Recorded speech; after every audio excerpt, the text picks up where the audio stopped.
이미 다녀오셨겠지만 영국의 수도 런던은 환상적인 도시입니다. 런던에 가보면 템즈강을 끼고 있는 이 도심 속의 도시는 울창한 수목이 우거져 있고 거기는 사슴이 뛰고 노루도 뛰어다니고 참새도 까치도 또 이 비둘기도 또 이렇게 기러기도 있는 것을 볼 수 있습니다. 이 공원이 얼마나 많은지, 산책로도 도심 안에 이곳저곳에 휴식 공간이 얼마나 많은지 정말 부러웠습니다. 제가 낮에는 런던 목회자와 선교사 세미나를 섬기고 저녁에 야간 여행을 떠나기로 결심하고 2층 버스를 탔습니다. 2층 버스에서 보는 런던의 시내는 야경은 정말 절경이었습니다. 너무 화려했습니다. 감동이었습니다. 지하철을 탔습니다. 열차를 탔습니다. 그분들과 이렇게 대화하면서 그 문화와 그 토양을 느낄 때에 얼마나 이 런던 시민들이 신사적인지, 예의 바르기도 하지만 설명을 친절하게 잘해주시기도 하고, 그리고 제가 그 많은 시간을 이 차를 타고 또 열차를 타고 이렇게 시내를 다녔지만 크락션 소리를 듣지 못했어요. 그리고 남루한 옷을 입은 것처럼 우리나라는 패셔너블한 아주 첨단을 걷는 그런 분이 많지만 이 런던은 수수합니다. 그런데도 경쟁하지 않아요. 남을 의식하지 않아요. 제가 귀국을 하루 앞두고 욕심이 생겼어요. 내셔널 갤러리라고 하는 세계적인 미술관을 꼭 들려야 되겠다 생각했습니다. 그리고 갔는데 제가 문화 충격을 입었어요.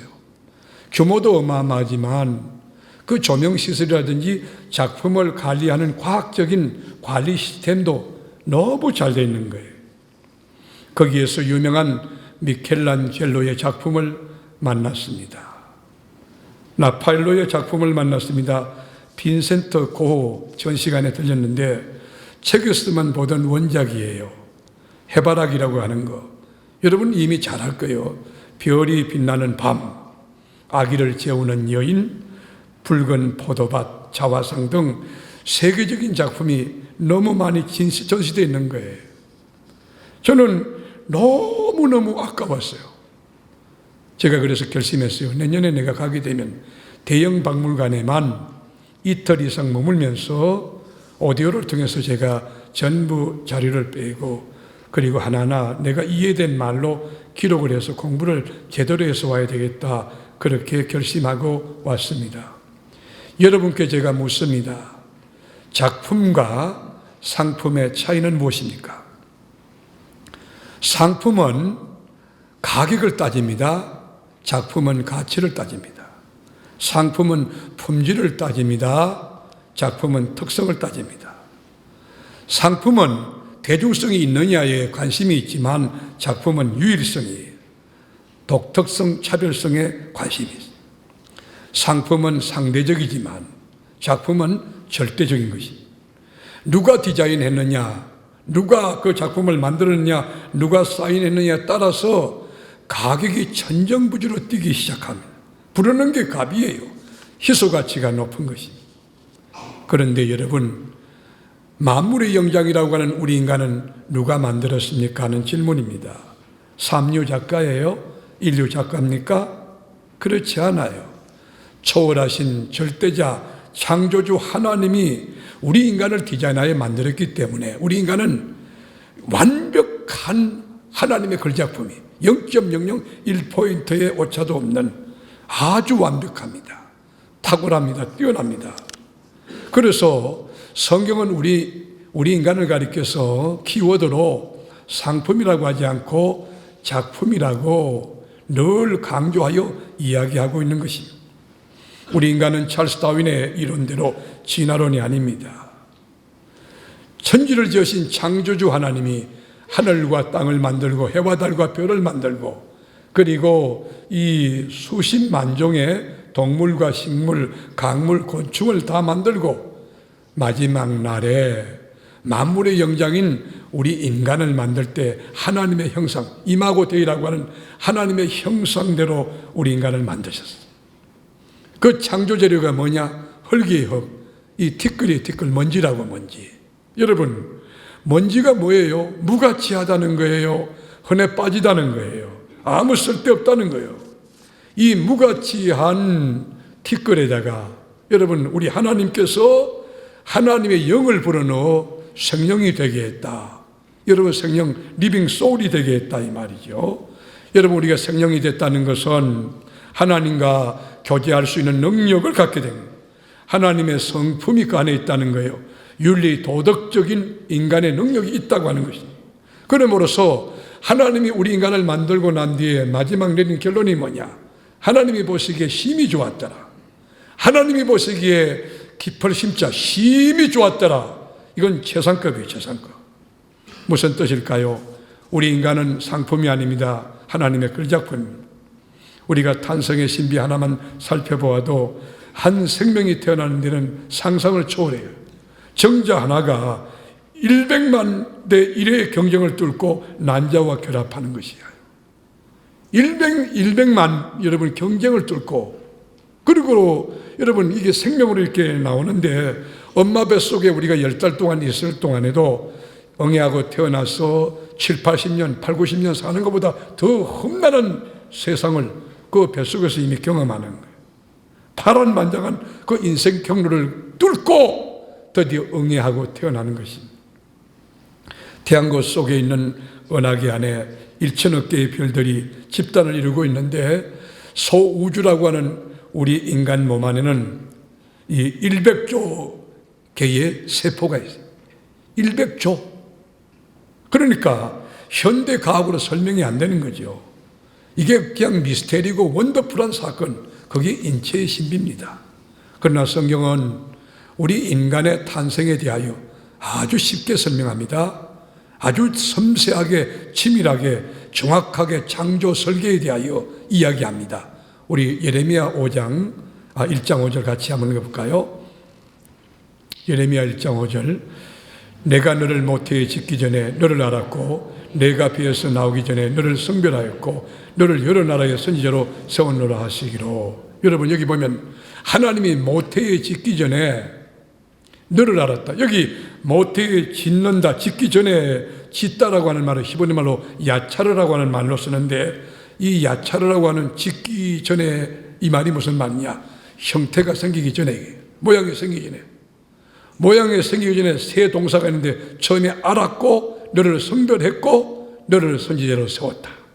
여러분이 태어나기 전에 이미 세계로 교회에 이 성도 될 것을 하나님이 아시고 또 집사로 세우시고 그리고 여러분 성별해 놓았다는 거예요.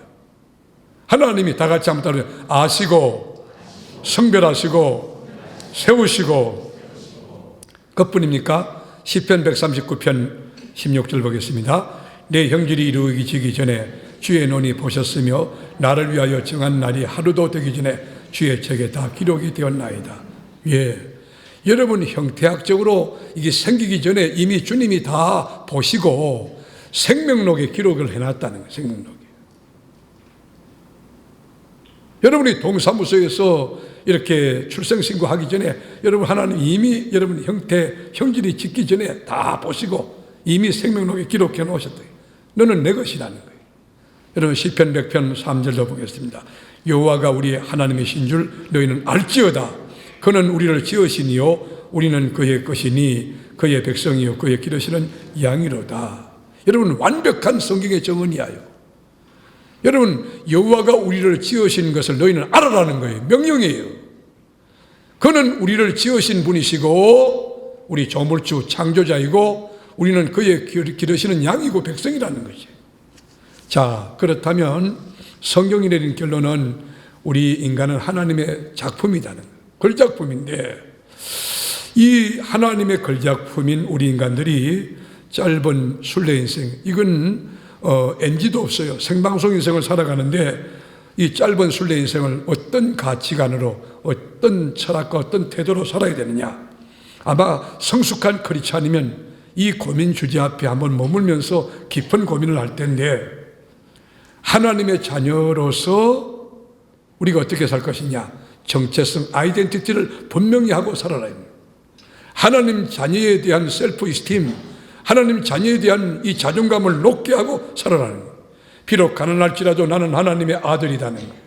비록 못 배웠을지라도 나는 하나님의 아들, 나는 빽이 없고 스펙이 없을지라도 나는 하나님의 아들이라고 하는 아이덴티티, 영적인 정체성, 하나님 자녀의 정체성을 갖고 살아라고 하는 거예요.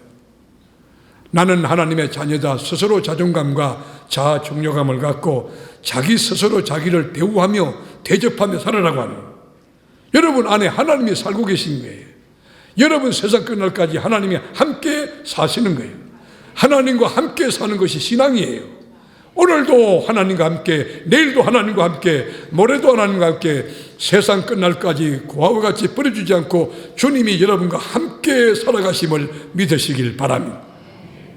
하나님이 나를 너무너무 사랑하여 이처럼 사랑하사 하나밖에 없는 독생자를 주셨는데 어디에 죽었느냐? 너희가 죽어야 될 그 십자가에, 너희가 망해야 될 그 십자가에, 너희가 깨뜨려지고 박살나야 될 그 십자가에 하나님의 아들 예수를 대신 대속제물로 던져 넣어 그의 몸을 깨뜨려 물값을 쏟아 여러분을 죄에서, 사망에서, 율법에서 주셔서 건져냈다는 거예요. 그러니까 여러분들 하나님이 죽으시고 여러분을 살리는 여러분 하나님 짤이에요. 하나님 짤이. 적어도 하나님 짤인 여러분들 자존감을 높게 하고 나는 값으로 매길 수 없는 절대 가치의 하나님 자녀다는 신분의식을 가지고 당당하게 살아가는 하나님의 자녀 되기를 주의 이름으로 권면하고 축복합니다. 내 몸은 내 것이 아니에요. 값을 지불하고 사신 하나님의 것이며 여러분 안에 성령이 거하는 하나님의 전이라고, 여러분 하나님의 전이라고, 이 소마라고 하는 이 몸 안에 하나님의 성령이 거하는 하나님의 전이 여러분의 몸이란 말이에요. 그러므로 여러분 하나님 앞에서 생각도 조심해야 됩니다. 왜요? 우리는 하나님 짤이니까. 하나님이 죽고 우리를 살리는 하나님의 것이니까. 말도 하나님 짤이답게 덕스럽고 믿음차고 소망 있고 위로 있고 따뜻하고 정말로 감동이 되는 천국의 언어를 써야 되는데 천국의 시민, 천국의 백성이 땅에 속한 저작거리의 용어를 해서 되겠느냐는 거예요. 행동도 하나님 자녀답게 구별되게 그리고 경건하게 믿음으로 활기차게 여러분 정말 주님 안에서 싱싱하기를 축원합니다. 예수 안에서 펄펄한 삶을 사는 여러분 되기를 축원합니다. 여러분 천국 시민답게 자기 자신에 대해서 보상을 좀 해주며 살아가세요. 자기 사랑하며 그런 거리 할 때도 경거망동하게 그렇게 하지 말고 하나님과 함께 걷는 하나님의 백성답게 품위 있게 아주 당당하게 기쁨이 충만하여 즐겁게 주님과 함께 걸어가는 거예요. 그런 거리도 아주 하나님 자녀답게 씩씩하게 옷을 입어도 깨끗하게 사치하지는 말고 있는 옷 가운데서 가장 좋은 옷을 입고 하나님의 전에 나오고 여러분 가치라고 하는 것은 막 여기다 칠한다고 여기다 페인팅한다고 여러분 이쁘고 그런 거 없어요. 진짜 하나님의 자녀 은혜를 받고요 내 안에 기쁨이 충만하면 이것이 핑기져 나와서 거기 진짜 영적인 화장 거기 은혜가 충만한 천사같이 되는 거지. 여러분에게 이 은혜가 있기를 축원합니다. 저는요 저희 집사람에게 고마운 점이 참 많은데 그 중에 하나는 식사를 차려줄 때입니다. 가끔 이제 식사를 같이 할 때 대충 하지 않아요. 제가 좋아하는 음식이 청국장이거든요. 청국장을 잘 그것도 그냥 끓이지 않아요. 뽀글뽀글 끓여요. 그런데다가 그릇도 아무 그릇 아니에요.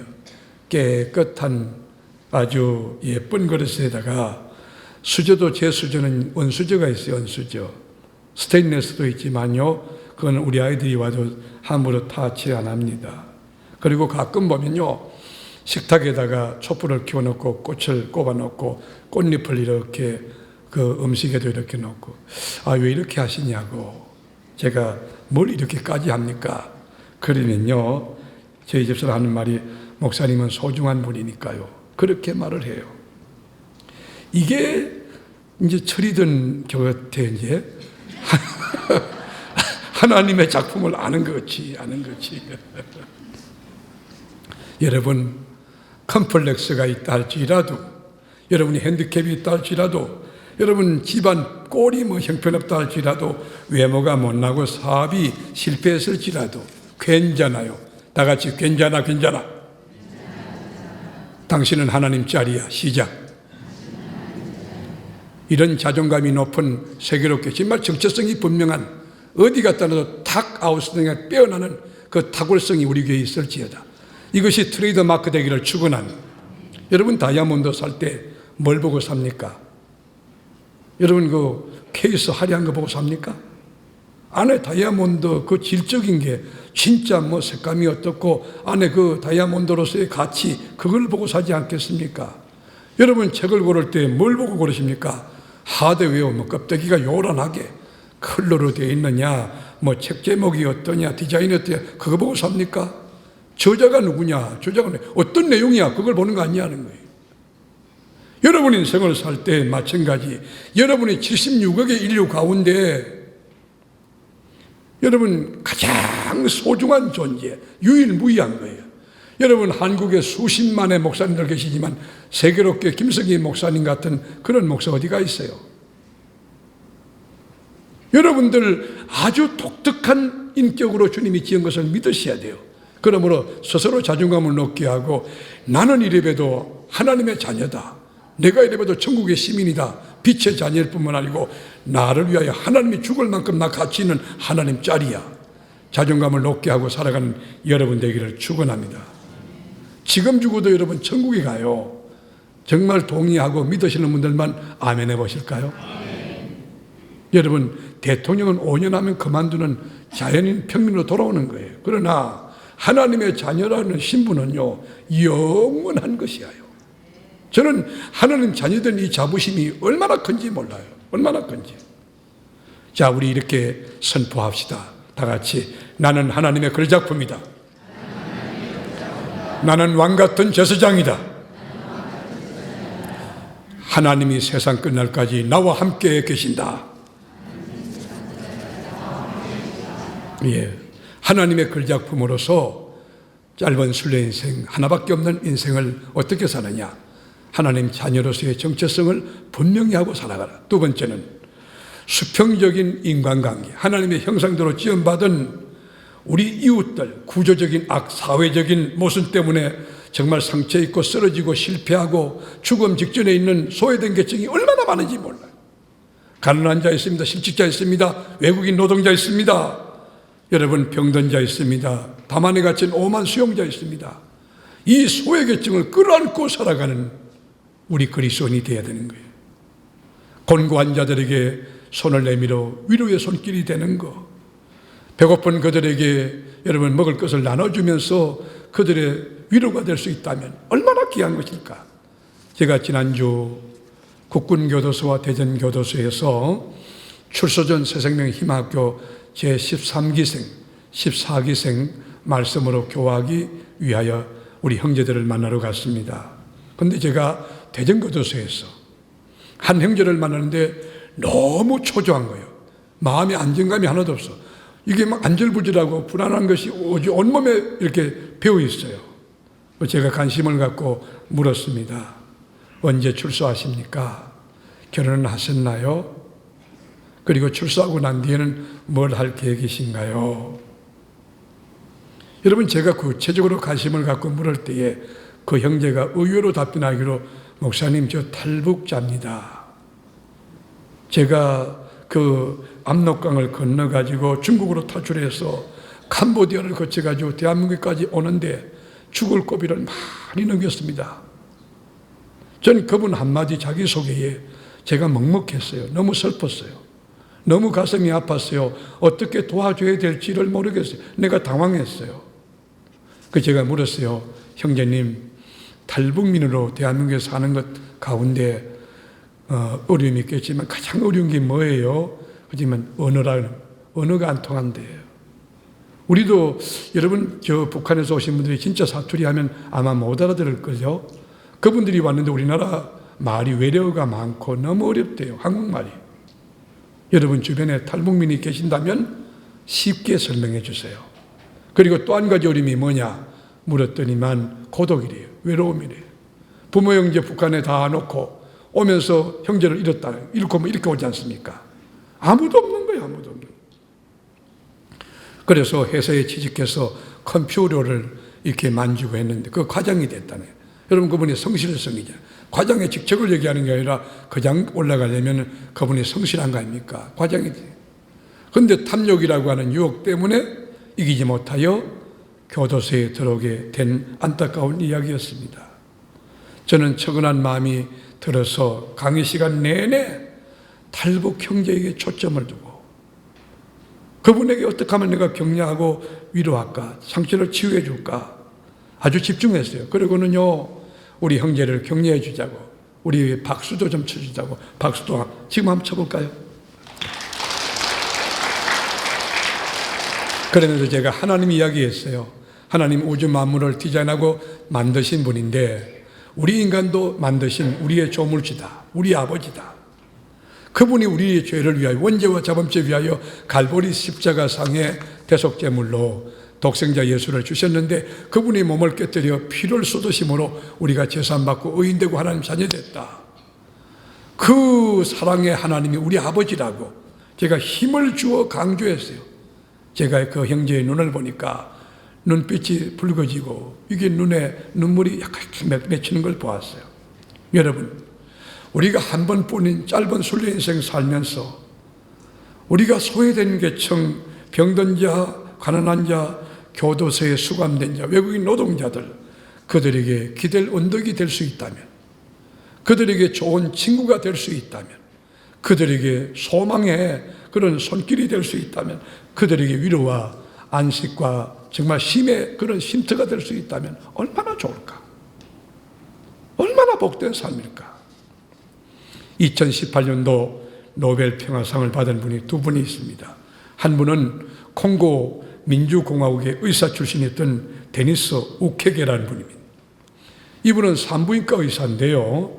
그 콜롬비아 내전이 일어났을 때에, 여러분, 콩고 민주공화국에서 내전이 일어났을 때에 군인들이 인권을 무시하고 힘으로 여자들을 막 때리고 죽이고 강간하고 그랬어요. 산부인과 의사로서 너무 가슴이 아팠어. 그래서 여성 인권 운동을 주장하며 여성들을 위해서 그 내전 가운데 투쟁을 한 거예요. 그것을 공적으로 평화상을 받은 것이고, 또 한 사람은 여성인데요, 나디아 무라드라고 하는 분인데 이분은 IS, 이슬람에 납치가 돼가지고 그래서 집단 강간을 당한 거예요. 죽을 고비를 넘겼어요. 죽을 고비 가운데 가까스로 탈출을 해가지고 국제사회에 IS의 비인도적인 행위를 고발한 거예요. 잔혹성을 이렇게 알리게 된 거예요. 그러면서 전쟁을 반대하고 성폭력과 인신매매를 건절하기 위해서 기치를 높이던 여인이기 때문에 바로 노벨 평화상을 받게 된 것입니다. 우리가 짧은 인생 살 동안 하나님의 자녀로서, 하나님의 걸작품으로서 연약한 자, 소외된 계층을 우리가 끌어안고 가는 것, 이 정신이 우리 주님이 우리를 향하신 사명으로 주신 줄로 믿습니다. 우리 잠언 14장 31절 보겠습니다. 가난한 사람을 학대하는 자는 그를 지으신 이를 멸시하는 자요, 궁핍한 사람을 불쌍히 여기는 자는 주를 경외하는 자니라. 예. 그리고 마지막 한 가지는 우리 삶의 현장이 너무 힘들고 어려워서 죽을 상황이 된다 할지라도 그 팩트, 현상, 그런 상황에 노예되거나 주눅들지 말고 넉넉히 이기고 승리케 하시는 믿음의 주를 바라보고 빛의 자녀답게 착함과 의로움과 진실함 속에 당당히 승리하며 사는 여러분이 되셔야 합니다. 장벽이 있을 거예요. 장벽은 뚫으라고 있는 거예요. 장애물은 뛰어넘으면 되는 것이. 하나님 자녀답게 담대하게 까짓거 하나님 계신데 뭐 까짓거 기도하면 되지 뭐. 정말 믿음 가지고 믿음으로 선포하고 장벽을 뚫고 장애물을 뛰어넘는 믿음의 거목들이 꽉 찬 우리 세계롭게 되기를 축원합니다. 여러분 자신을 보면 낙심할 거예요. 여러분이 아무것도 아닌 낯선 인생임을 알 거예요. 세상을 봐도 주눅들 겁니다. 문제도 보면 문제가 이렇게 엄습해옴으로써 우리가 낙오하고 좌절할 거예요. 우리는 시선을 믿음의 주 온전케 하시는 예수를 바라보아야 합니다. 풍랑을 잠잠케 하시는 예수, 죽은 나사로 살리신 예수를 바라보면 소망이 생깁니다. 능력이 옵니다. 권세가 있습니다. 나사렛 예수 이름으로 승리하게 될 줄로 믿습니다. 유럽 역사를 확 바꾼 사람이 키가 167cm입니다. 나폴레옹이라고 합니다. 이분요, 이 단점 투성이에요. 그런데도 이분은 내 사전에 불가능이 없다. 이 신조 가지고 25kg 되는 그 배낭을 딱 걸머 메고 하루 26kg 이상 행군한 사람이에요. 땅꼬마. 근데 이 사람이, 나폴레옹이 15년 만에 전 세계가 주목하는 영웅이 되었어요. 그는 단점도 있었지만, 컴플렉스도 있었지만, 핸디캡이 있었지만, 그것을 단점으로 승화한 역전성의 기수가 된 것입니다. 성경은 그런 이야기들이, 비주류가 주류로 진출하는 원리를 다루고 있는 이야기. 예를 들어서 블레셋 거장 골리앗과 다윗과의 전투의 그 상황을 우리가 분석해 보면, 전쟁 사학적으로 이거는 이야기가 되지 않아요. 게임이 안 되는 거예요. 비상식적인 전투예요. 어떻게 골리앗하고 다윗과 싸웁니까? 이것은 가나네기하고 세계적인 챔피언 권투 선수라고 싸우는 경우. 골리앗은 블레셋의 명장 중의 명장입니다. 전쟁의 경험도 많고 전략도 있고 용기도 있고 목소리도 우람하고 키골도 얼마나 장대한지, 성경에 보면 키가 6규빗 한 뼘이라고 해요. 6규빗 한 뼘이 얼마냐? 2m 80이에요. 약 3m가 3m. 2m가 되는 것도 어마어마한 거예요. 어마어마한 거. 여러분, 최영만 씨를 제가 중국에서 만났는데 여러분 깜짝 놀랐어요. 진짜 사람인가 싶어요. 너무 큰 거예요. 그런데 여러분 골리앗 앞에 최영만 씨 세워놓으면 그건 바로 까나니기 같이 적어 보이는 거예요. 이런 3m 정도의 장신이 나오는 것은 몇백 년 만에 한 번 정도 나올까? 확률이 그런 거예요. 확률이. 10억 인구 중에 한 명이 있을까 말까 한 그 장신, 그 기골이 장대한 골리앗. 머리에는 놋 투구를 쓰고, 여러분 몸에는 놋 이 갑옷을 입고, 여러분 그 갑옷과 투구의 무게가 얼마냐? 57kg예요. 갑옷하고 여러분 이 투구하고만 57kg. 칼자루 하나만 7kg. 그러다가 창자루가 여러분 창자루가 배틀채. 여러분 배 짜는 거 보시잖아요. 배틀채. 창자루가 그만 배틀채 좀 이만큼 두꺼운 게 이만큼 있는 거예요. 그러니까 온몸에다 80kg 이상을 걸머매고 여러분 그 걸어다니고 전쟁을 치는데 아주 자연스럽게 하는 거예요. 얼마나 대단합니까?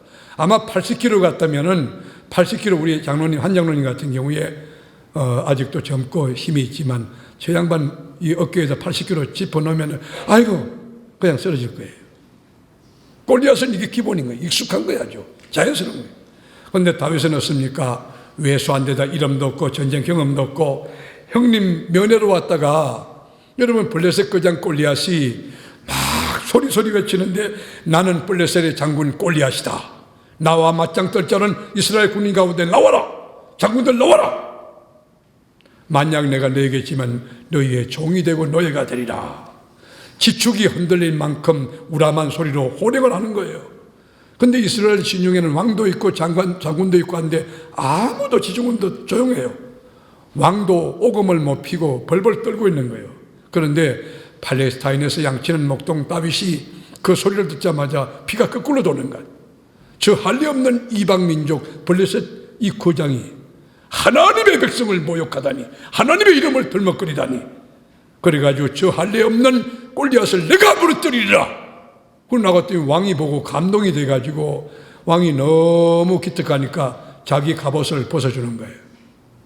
그리고 자기 칼을 주는데 여러분 그게 거추장스럽지 맞지 않는 거예요. 맞지? 너무 무겁고 부자연스러워서 나는 평복 입고 가겠다고. 여러분 다 떨어진 옷을 입고 물맷돌 5개 가지고 여러분 골리앗 거장 앞에 나가는 그 다윗의 모습을 상상해 보십시오.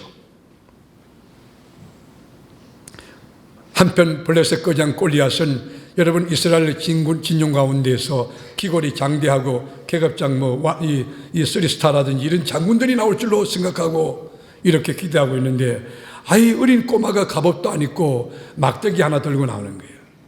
그럴 때 여러분, 이 전냄새나는 어린 것을 볼 때 너무 가소로운 거예요.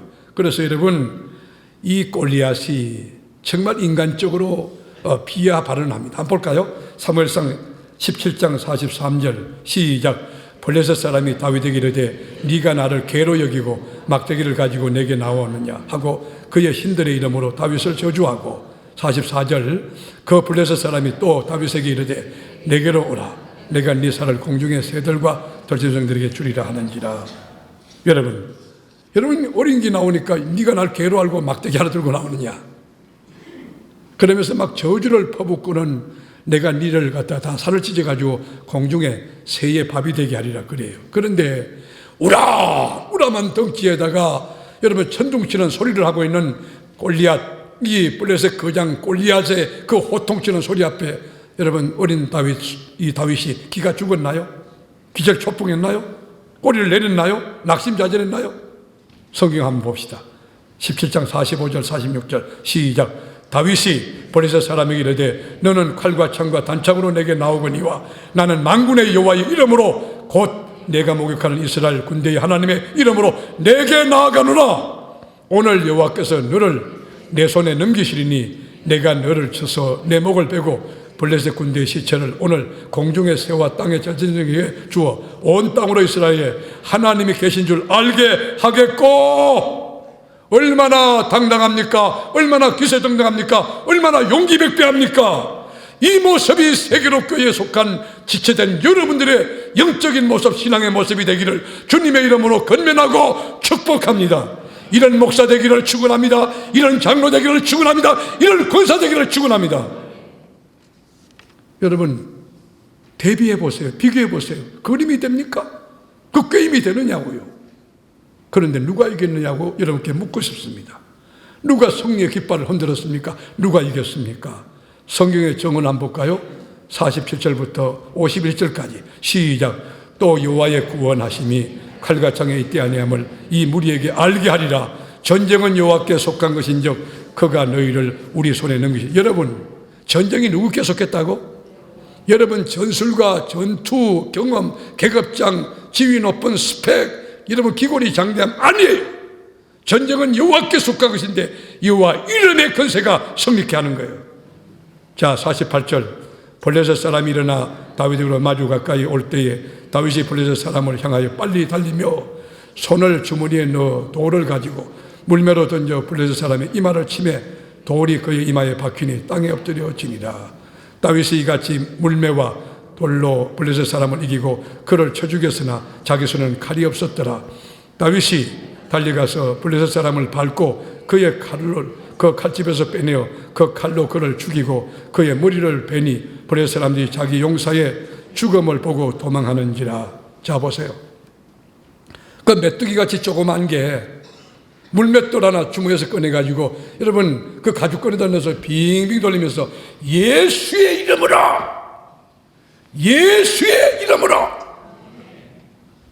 기골이 장대했던 골리앗이 으악 하고 자빠지는 거예요. 여러분 다윗에겐 칼이 없어요. 골리앗이 차고 온 그 칼을 꺼내가지고 그의 목을 쓰는 거예요. 그리고 칼 끝에다가 그의 목을 갖다 들고는요 이게 너희 장군의 모가지다. 엄마 하고 다 도망친 거예요. 여러분께 제가 묻습니다. 전쟁의 승리의 비법이 뭡니까? 전쟁 승리의 원리가 뭡니까? 칼과 창과 단창입니까? 전투 경험과 전략입니까? 우량하고 무시무시한 체격과 힘입니까? 방패와 갑옷과 투구입니까? 아니에요. 전능하신 하나님을 믿는 믿음이에요. 여호와 하나님의 이름이에요. 하나님이 나와 함께 계신다고 하는 임마누엘의 신앙이에요. 오늘도 이 믿음을 가진 자는 현대판 다윗이 될 줄로 믿습니다. 개인의 승리, 가정의 승리, 교회적 승리가 주님의 이름 근세로 지금도 나타나요. 기적은 종료되지 않았다. 지금도 일어난다. 내일 새벽부터 기도하는 여러분에게 이 믿음으로 영적인 전쟁의 승리가 현장으로 경험될 수 있기를 축복합니다. 기골이 장대한 골리앗, 여러분 크죠? 여러분 이렇게 생각하세요. 너는 면적이 크니까 맞을 확률도 많다. 그렇게 생각합니다. 생각을 바꿔야 생각을. 기골이 장대하다고 여러분 대기업이 여러분 앞에 있다고 여러분 대기업하고 삽바 한번 매보세요. 맞짱 한번 떠보라고. 주님의 이름으로 뒤져보면 그게 전부 다 여러분 이름으로 홀라당 오는 날이 오기를 축원합니다. 아멘 한 분은 진짜 될지어다. 뭐 스카이 출신이라고 그러고 뭐 하버드 공부했다고 옥스퍼드 했다고 그리고 어쨌든 나는 지방대 나왔다. 그런데 나는 내게 만군의 여호와 이름이 있다. 내게 주신 삶의 영역에서 최선을 다한다. 주님의 이름 가지고 일어서는 그런 영적인 동키호테, 영적인 배짱, 영적인 믿음, 현대판 다윗이 꽉 찬 교회 될지어다. 여러분, 골리앗의 유골이 발견됐어요. 해골 가운데 이마가 돌에 맞아가지고 여러분 돌이 박혀있는 거, 그 고고학자들이 발견했어요. 자, 한번 보세요. 이 그림 한번 보세요. 여러분, 그 골리앗의 유골이요, 여러분 얼마나 크면 옆에 있는 사람보다, 한기원 장로님 덩치보다 머리가 훨씬 더 크잖아. 생각해 봐요. 저기 골리앗의 이게 해골이야요.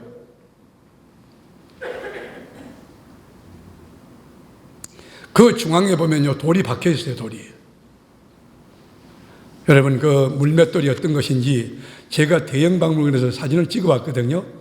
오늘 이게 따끈따끈한 그림을 직접 보여드리겠습니다. 제가 사진작가입니다. 보십시오. 이게 뭐예요? 물맷돌이에요. 물맷돌. 그 밑에 있는 게 뭐예요? 가죽건, 거기다가 긴 가죽건에다가 이 돌을 집어넣고 돌리는 거예요. 자, 돌려. 휙 돌리다가, 자, 여러분 예수 이름으로 던지면 예수 이름으로 한다. 다 같이 휙. 예수 이름으로 그건 여러분이 하라니까 다 같이 쫙. 질병도, 가난도, 염려 걱정도, 여러분 믿음의 물맷돌 가지고 승리하는 역사 있기를 축원합니다. 여러분, 물맷돌 5개 가지고 그 중에 다 안 썼어. 그것도 달려가며 했다는 건 뭐지? 평상시 다윗이 삶이 성실한 거예요. 다가올 미래를 향하여 차근차근 스텝 바이 스텝 정신 가지고 성실하게 준비한 거예요. 그러니까 전쟁의 위기 상황이 그게 다 나오는 거예요. 몸으로 쳤을 때 나오는 거예요. 평상시 기도하는 사람들요, 여러분 역사가 달라질 거예요. 어째다가 한 번씩 나오는 사람들은 우리 주님도 놀라서 너 어째다 나왔냐? 평상시 믿음 생활 잘하기를 축원합니다. 자, 말씀 정리합니다. 성도가 성도답게 사는 비결이 뭘까요? 성도가 천국 시민답게 왕같은 세상에서 사는 원리가 뭘까요? 영적인 정체성을 갖는 거예요. 내가 하나님 자녀라고 하는 셀프 이스팀을 가지고 하나님이 내 안에 살고 계시고 주님이 나와 함께 계시고 불꽃 같은 눈동자로 지켜주신다 하는 믿음을 갖는 것입니다. 우리는 하나님의 자녀입니다. 하나님의 걸작품입니다. 짧은 순례 인생 살 동안 천국 시민답게 가난할지라도 하나님 자녀에 대한 정체성 잊지 말고, 옛날 우리 선배들이 그랬잖아요. 그 물을 마시고도 그 이쑤시개 가지고 이럴다가 이렇게 쑤시는, 고기 먹는 것처럼. 그거는 허세지만은 여러분 하나님의 자녀로 삽시다. 하나님의 자녀로 삽시다. 하나님의 자녀에 대한 정체성이 분명하기를 축원합니다. 그리고 우리 주변에 소외된 이웃들을 간과해서 안 된다는 거. 그들이 관심을 두고 손을 내밀고 어떻든 열심히 공부하세요. 열심히 노력하세요. 정직하게 성직하게 돈을 버세요.